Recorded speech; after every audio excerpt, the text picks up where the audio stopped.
மறைந்த நடிகை சவுகார் ஜானகி உடலுக்கு தமிழக அரசு சார்பில் அஞ்சலி செலுத்தப்படுகிறது. தற்போது சபாநாயகர் ஜேசிடி பிரபாகர் சவுகார் ஜானகி உடலுக்கு மலர் வளையம் வைத்து இறுதி அஞ்சலி செலுத்தி வருகிறார். செய்தி மற்றும் விளம்பரத்துறை அமைச்சர் ராஜ்மோகன் மற்றும் உணவுத்துறை அமைச்சர் வெங்கடரமணன் ஆகியோரும் அரசு சார்பில் இறுதி மரியாதையை செலுத்தி வருகின்றனர். பழம்பெரும் நடிகை சவுகார் ஜானகி நேற்று வயது மூப்பு காரணமாக ஏற்பட்ட உடல்நல பாதிப்புகளால் காலமானார். அவருக்கு வயது 94. 400க்கும் மேற்பட்ட படங்களில் நடித்தவர். தமிழ், இந்தி புகழ்கொடி நாட்டியவர் திருமதி சவுகார் ஜானகி அம்மையார் அவர்கள்.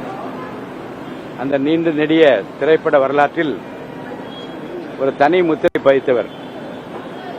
கலைமாமணி விருது பெற்றவர், பத்மஸ்ரீ விருது பெற்றவர், பல மாநிலங்களில் அந்தந்த மாநிலங்களுக்குரிய சிறப்பு விருதுகளை எல்லாம் பெற்று தனித்துவமான தனி நடிப்பு திறமையின் மூலமாக தன்னை நிலைநாட்டிக் கொண்டவர் மறைந்த அம்மா சவுகார் ஜானகி அவர்கள்.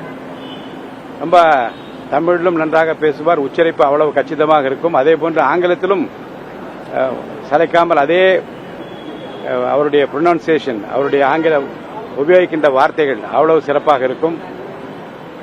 நன்றாக சமையல் செய்யக்கூடிய சக நடிகர்களுக்கு திரைப்பட நிகழ்ச்சி நடைபெறுகிற போதெல்லாம் அவர்களுக்கு வேண்டிய உணவையெல்லாம் அவரே தயாரித்து கொண்டு போய், அதுவும் குறிப்பாக அசைவ உணவு தயாரித்து பரிமாறுவதில் அவருக்கு நிகர் யாரும் இல்லை என்று சொல்லக்கூடிய அளவிற்கு உபசரிப்பிலும் முன்னணியில் இருந்தவர் என்று நம்முடைய பல துறையைச் சேர்ந்தவர்கள் எல்லாம் தெரிவிக்கின்றார்கள்.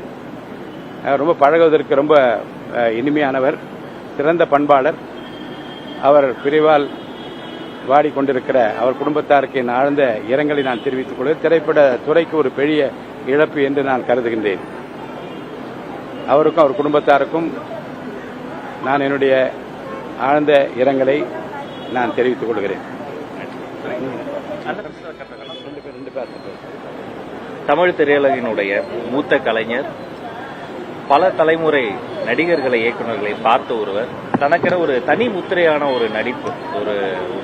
அவங்க திரையில் தோன்றினாலே அது கே. பாலச்சந்திர ஐயாவினுடைய திரைப்படங்களாக இருக்கட்டும், சிவாஜி கணேசன் ஐயா, புரட்சித்தலைவர் ஐயா அவங்களுடைய அந்த படங்களாக இருக்கட்டும், தனக்கென்று ஒரு தனி பாணி, ஒரு நடிப்பை கொண்ட ஒரு மாபெரும் கலைஞர். அவர் தன்னுடைய அந்த இறுதி காலகட்டத்தில் கூட மிகுந்த வாஞ்சை கொண்டு எங்களுடைய மாண்புமிகு பேரவைத் தலைவர் அவர்களுடைய வளர்ச்சியின் மீதும் சமகாலத்தில் நடந்து வரக்கூடிய பல்வேறு விஷயங்களை குறித்தும் அக்கறை கொண்ட ஒரு மாமனிதர், எல்லோருடன் அன்பாக பழகக்கூடியவர். அம்மாவுடைய மறைவு ஒரு பேரிழப்பு கலைகளுக்கு இறைவனின் திருப்பாதங்களில் அவருடைய ஆன்மா சாந்தியடைய நானும் வேண்டுகிறேன். அவரை இழந்து வாடக்கூடிய அத்தனை நண்பர்களுக்கும் உங்களுடைய துக்கத்தை கண்டோலன்ஸ் நாங்கள் பதிவு. நன்றி. மறைந்த நடிகை சவுகார் ஜானகி உடலுக்கு தமிழக அரசு சார்பில் மரியாதை செலுத்தப்பட்டது. பழம்பெரும் நடிகையின் மறைவு திரைத்துறைக்கு பேரிழப்பு என குறிப்பிட்டிருக்கிறார் சபாநாயகர் ஜேசிடி பிரபாகர்.